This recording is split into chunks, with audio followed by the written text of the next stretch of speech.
Es noche de viernes, pero vamos a darle un vistazo a todo lo que está sonando en Cuba, como siempre. Lo hacemos aquí en este noticiero y me acompaña esta semana mi colega Yoandi Castañeda, periodista de Radio y TV Martí. Camilo continúa de vacaciones, ya se reintegra el lunes. De antemano, un placer trabajar contigo también, Yoandi. No, y para mí también un placer compartir durante esta semana. Gracias, gracias. Vamos a hablar de los orientales ilegales. Para las personas que no son cubanos, es importante que le dejes saber que quien no es de una provincia no puede estar en La Habana, o sea, en la capital. Sí. Es una ley absurda, se califica como un apartheid. De hecho, desde el año 1997 implementaron el decreto de ley 217, terminado en 7 también, donde ninguna persona que no haya nacido en la capital puede obtener su residencia en ese lugar. O sea, estamos hablando que en ese momento era más fácil obtener para un cubano una residencia en los Estados Unidos por la política de pies secos, pies mojados, que vivir en la capital de su propio país, que eran extraños en su propio país. Pero sí te pregunto, la gente ha resuelto por décadas. Sí, la gente sigue viviendo. ¿Qué se hace? No, le llaman esto los pim pum pum,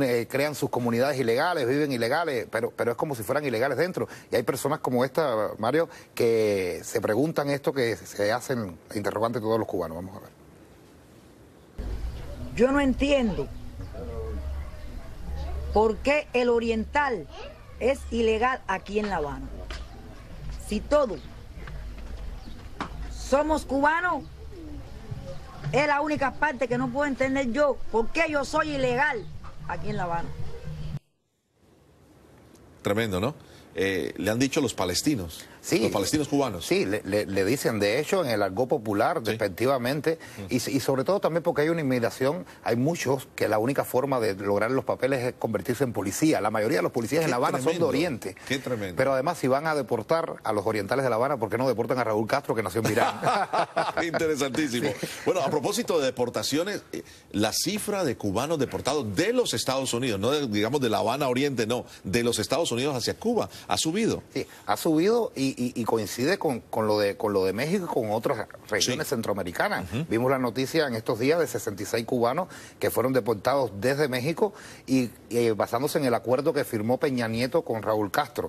Ahora, esto se complica porque los cubanos, como habíamos dicho ayer, ya no gozan de los privilegios, claro, que tuvimos durante muchísimo tiempo, que te ajustaban por la política de pies secos, pies mojados. Según los últimos datos, 40 al menos son devueltos cada mes hacia Cuba. El año pasado, en el 2018, la cifra fue de 463 cubanos que entraron a los Estados Unidos, que fueron deportados a Cuba, que supone un crecimiento del 189% con respecto al 2017. Ahora, Yoandi, ¿cómo te cae? Y vamos a volver a la imagen del presidente Donald Trump. Hoy, este viernes, ha estado el presidente Donald Trump aquí en el área de los Everglades. ¿Cómo cae esta noticia, sabiendo que dentro de esa gran avalancha de caravanas, ha dicho el presidente, el gobierno tiene la información, que incluso hay una caravana que tiene más de 8,000 personas, centroamericanas, suramericanas, está también una gran cantidad de cubanos que caen en el mismo paquete? De cubanos que están en México y otros que están por ingresar, porque claro, hay muchos cubanos que están en Puerto Valdía, en Turbo, a lo mejor en este momento cruzando la peligrosa selva del Darién,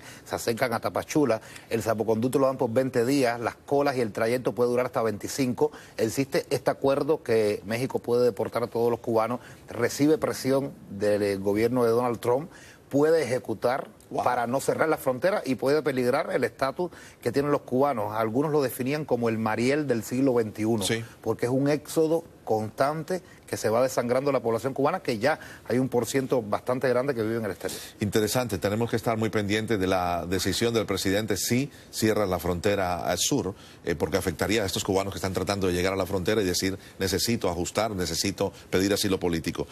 Los presos, ¿tienes testimonio de los presos en Cuba? Sí, testimonios que yo siempre digo del valor que tienen cuando son recogidos por estos medios independientes que nos ayudan a nosotros desde acá a comprender cuál es la realidad. Muchos de estos presos, que puedan ser por delitos o pueden ser por razones políticas, porque como ellos se jactan que no hay presos políticos en Cuba, porque a cada uno le asignan una causa civil, claro, y penal regular para esconder las estadísticas, pero sí son maltratados por la policía y por los guardias, y vamos a ver lo que dicen de su propia boca al portal cubano. Te voy a hablar primeramente en Agüica, el régimen de Agüica. Allá había un capitán, jefe de orden interior, que se llamaba Emilio, que dicen que ahora es mayor, que ese guardia cogía a la gente y lo enchaquiraba, le pegaba la cadena esa en los pies y en la cintura, y lo emposaba en la mano y lo tiraba de escalera abajo, emposado. Muchos ahí se partieron ahí la clavícula, muchos perdieron los dientes, Y ahí la tortura era grandísima. Y una cantidad de golpes que le daban ahí a la gente por gusto. Y ahí ahora hay una Shakira nueva que es de pie, de mano, cabeza, cuello, todo eso. Te dejan ahí en un tablón tirado ahí de un día para otro, eso es tortura. Qué tremendo, ¿no? Tortura. Sí. Lo que ha habido por 60 años en estas cárceles. Sí, y que no hay ninguna ley que los ampare, porque hayas cometido un delito o no, sea político o no, yo creo que el ser humano merece un poco de respeto, al menos un poco de dignidad, y que se cometan este tipo de vejaciones y que no se conozcan, y que gracias a, como decías el otro día, a los teléfonos y a estos testimonios que pueden compartirlos, nosotros tenemos una visión distinta o al menos realista de lo que está pasando con. Yohandy Castañeda, colega de Radio y TV Martí, gracias, feliz fin de semana. Igual para ti. Muy para amable, todos. gracias por estar con nosotros, seguimos con más.